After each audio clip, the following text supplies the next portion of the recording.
Hello everybody. I hope you're having a wonderful Saturday so far. I hope you're doing very well. Today we are going to be talking about several different kinds of phrases. We're going to try to cover 4 kinds of phrases, and then in a future class we'll cover a few more. Okay? So in order to be able to understand the topic for today, first we have to start with what is a phrase? A phrase is a group of words that stands together as a single grammatical unit. That means that in order for it to be a phrase, it can't be a single word. It has to be a group of words that becomes a unit. Okay? They don't work separately, they work together. The first type of phrase that I want to talk about is the noun phrase. So for those of you who don't remember what a noun is any word that is used to identify a person, a place, an object. Like for example, common nouns are words such as table, chair, mirror, picture. While proper nouns are words such as Anna, Puerto Rico, Inter-American University. So if it's a specific person or place, that would be a proper noun, whereas if it's a general, like if I say pencil, we don't know specifically what pencil I'm talking about, that's a common noun. So a noun phrase is a group of words that function as a noun even though there are more than one single word. Noun phrases are simply nouns with modifiers. They can have several modifiers.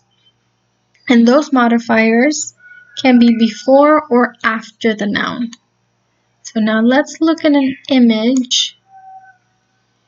Here again we have the noun phrases definition, words that work the same way as a noun, which features a noun, pronoun, and other modifiers. So here we can see components of a noun phrase that I want to focus on this example right here. I want a cute puppy for Christmas. The noun phrase has been marked with colors, a cute puppy. So the word puppy is traditionally known as a noun. However, the word cute is actually an adjective, while the word a is actually an article. But in this case, these two are working as modifiers of this main noun and thus become part of this noun phrase. Okay? Here are definitions of several modifiers that can be included. Of course, there's always going to be a main noun. There may be an article. In English, there are only 3 articles in the English language. They are a and the. A book, an apple, the office. Those are the 3 articles that are in English, and they could be part of a noun phrase. Usually they are. Sometimes they'll have an adjective, which is a word that describes. Sometimes a noun phrase will actually have a prepositional phrase as a modifier. Now, we haven't really gotten into prepositional phrases. We'll probably cover that in a few weeks. But just to give you a heads up, it includes a preposition. And then finally, a noun phrase may include a determiner, such as those, these, that, this. To be specific about an object, you may use a determiner. So let's look at some examples of noun phrases. We have a cute puppy was just born. A cute puppy was just born. We have an article, an adjective, and the main noun working together as one single noun phrase that's providing extra modifiers for the main noun. Number 2, Who ate the last sandwich? Here we have the last sandwich. Again, we have an article, we have an adjective, and we have the main noun. And finally, all passengers with tickets can board now. So you can see we've added information about the passengers to be more specific. So now it's not just any passengers, it's the passengers that have tickets. Okay, so all of four of these words are working together to describe the subject or the noun in this sentence. Okay, so a noun, a word that you use to name anything. A noun phrase, you have that main noun and then you have several modifiers that are working together as a unit with that noun to form a noun phrase. Next we have the verb phrase. Now just like the noun phrase had a noun at its core, the verb phrase has a verb at its core. And then also it has another verb. It has an auxiliary or helping verb previous to the main verb. So what are some examples of these helping verbs? The helping verbs are not action verbs, okay? They're helping verbs. Some of them are is, are, be, such as, was, were, been, being, have, had, has, do, did, and so on and so forth. Some of the most common are the modals like could, would, should. But basically, that is a summary of some of the auxiliary verbs that may be linked with a main verb to create a unit that it will be a verb phrase. Here we have an example. The sentence is, the boy was hugging the dog. Here we have the boy, which is a noun phrase made out of an article and a noun. Here we have the dog, again, an article and a noun, another noun phrase. And here we have was hugging.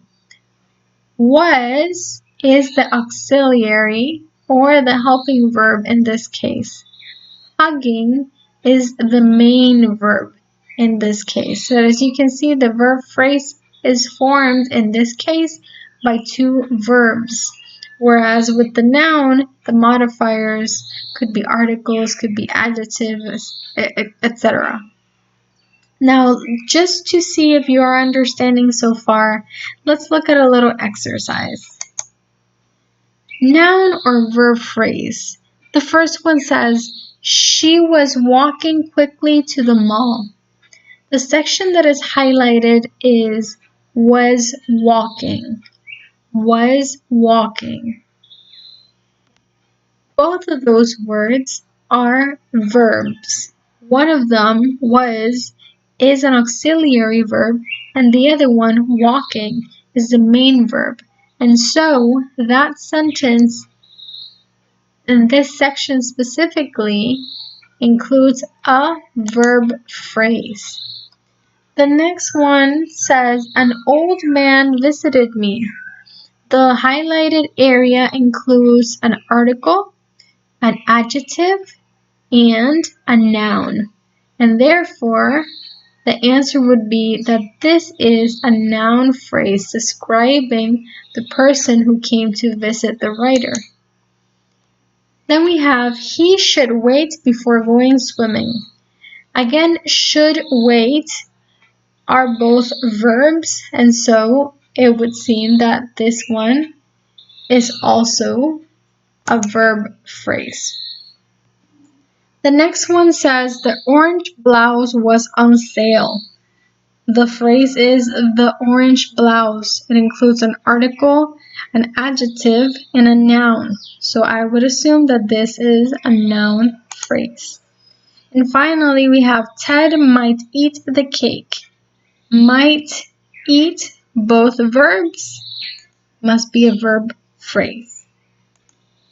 Okay, so just checking, are you still there? If you've gotten to this point of the video, please write me a message on Remind telling me the name of your favorite music artist.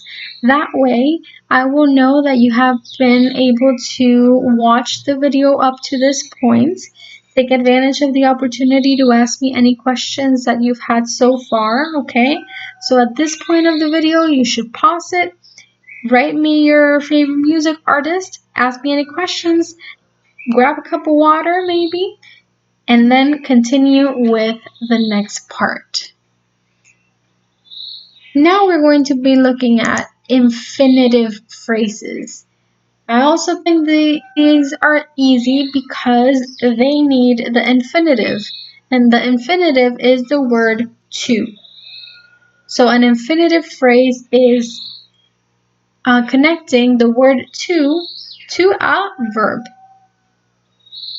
They can function as nouns, adjectives, or adverbs, which we will see. Let's see some examples. I want to eat pizza. We have the infinitive to, and then we have a verb. This is an infinitive phrase. It begins with to and continues with a verb. I went home to study. Again, we have the infinitive and we have a main verb. We put them together and there is an infinitive phrase. She told me to dance like no one was watching. This one has a little bit more information but still begins with the infinitive verb, continues with a verb, and then it includes more information. Having explained that, we can move on to this type of phrase, which is based on adjectives. A group of words headed by an adjective that modifies a noun or a pronoun. Remember that adjectives only modify nouns and pronouns, and so it wouldn't be any different for an adjectival phrase. The adjective in this type of phrase can appear at the start, end, or middle of the phrase. It doesn't really matter, but it is important that there is an adjective included. For example, this pie is very delicious. Okay? So there we have two adjectives together working to describe or modify the pie. In sentence number 2, we have the extremely tired kitten fell asleep by her food dish. So extremely tired are working to modify the word kitten. So that is an adjectival phrase. And then finally, she is a fairly intelligent person. Fairly intelligent are modifying the person, and so we also know that this is an adjectival phrase. Now let's do an exercise similar to the one before. Let's just identify from infinitive and adjectival. The first one says, the very small kitten jumped at the big door. The bold words are very small. It seems like they're describing the kitten. Also, I don't see the word to, so I will assume that this is an adjective phrase. And that's correct. Number 2 says, I like to run. That one has the infinitive. So very quickly I can tell that one is an infinitive. The next one, the singer to watch, is Giovanni Vasquez. To watch also has the infinitive, so it is an infinitive phrase. Number 4, she wanted to paint her room lemony yellow. They're describing the room, describing the color, modifying that noun. So that one is an adjective phrase. And finally, many of the exercises are fairly difficult. I think I meant to write exercises are fairly difficult. Fairly difficult are being used as a unit to modify exercises, and so I would say that this is an adjective phrase. Alright, now it's your turn. I have created an online quiz for you to test what you've just learned. Please go to that link. I will be posting it in the description box as well as on Remind. And please make sure that you do complete the quiz because I will be marking your attendance based on the completion of that quiz. Okay, so make sure that you do complete the quiz. Remember that I am available on Remind from 8 a.m. to 3 p.m. So at any time, you can ask me any questions that come up. Alright, well, I am sorry for the sounds of the roosters. I know that they are very loud. Thank you for this time. Again, if you have any questions, know that I am available. And that's it for now. I can't wait to have another class with you guys next week. Alright, bye everybody.